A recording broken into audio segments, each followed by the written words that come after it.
Hello there. Why did Jesus fold the linen burial clothes after his resurrection? Have you ever noticed that? Well, it's very interesting.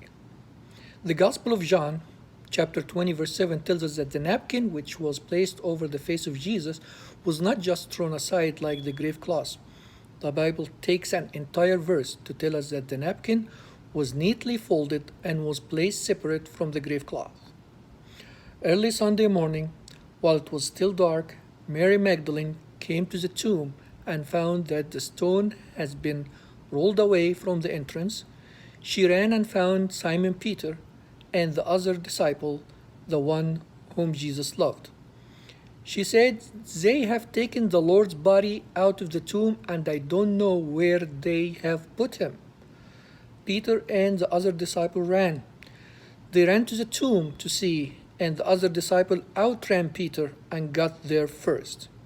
He stooped and looked in and saw the linen cloths lying there, but he didn't go in. Then Simon Peter arrived and went inside.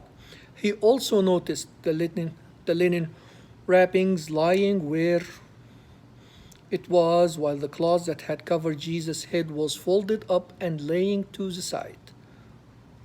Was that important? Absolutely. It is really significant. Why it is significant?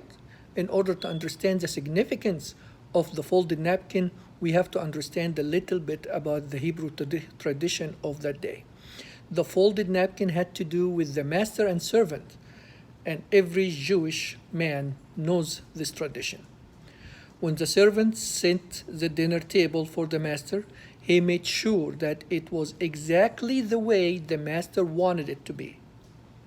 The table was furnished perfectly, and then the servant would wait just out of sight until the master had finished eating, and the servant would not dare touch that table until the master was finished. Now, if the master were done eating, he would rise from the table, wipe his fingers, his mouth, and clean his beard, and would wad up that napkin and toss it into the table.